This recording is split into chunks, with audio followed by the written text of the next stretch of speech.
वेळेस लोक कामाला जातात, अर्धा एक तास त्यांना ट्रॉफिक मध्ये बसावं लागतं. आम्ही 3 ते 4 वेळा आरटीओला निवेदन दिलं आहे, पण त्यांनी सांगितलं महानगरपालिका याच्यात दक्षता घेत नाही. एक्सप्लो पॉईंट सारखा जो सर्कल आहे त्या ठिकाणी 2-2 तास ट्रॉफिक अटकलं जाते, त्यामुळं 4 ते 5 जणांना आपलं काम गमावावं लागलं, कारण ड्युटीला लेट जावं लागतंय त्यांना.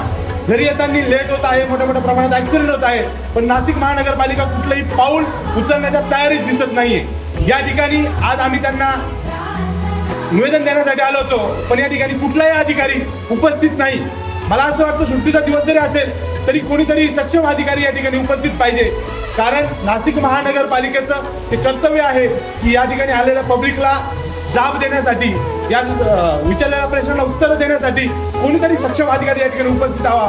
तिथं कोणी न भेटल्यामुळे आम्ही त्यांच्या दरवाजाला या ठिकाणी निवेदन चिकवलं आहे आणि आम्ही नाशिक महानगरपालिका आयुक्तांना या ठिकाणी विचारतो की आपण एक्सप्लो पॉईंट असेल, पपाया नर्सरी असेल, दत्तनगर असेल, गरवारे पॉईंट असेल किंवा प्रणय कॅम्पिंग असेल, या ठिकाणी हा पूर्ण कामगार एरिया असल्याने मोठ्या प्रमाणात ट्रॉफिक होते.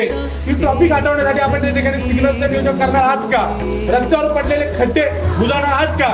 या ठिकाणी आम्ही तुम्हाला एक जाहीर इशारा देतो, येत्या 15 दिवसात जर या ठिकाणी सिग्नल बसवण्यात आले नाही किंवा रस्त्याचे कामं झाले नाही तर आम्ही नाशिक महानगरपालिकेच्या आयुक्तांना घेरावा घालून जाब विचारू आणि त्यानंतर विधान भवनावरती मोठ्या प्रमाणात मोर्चा काढून नाशिक महानगरपालिकेविषयीचे प्रश्न मुख्यमंत्र्यांना विचारल्याशिवाय राहणार नाही.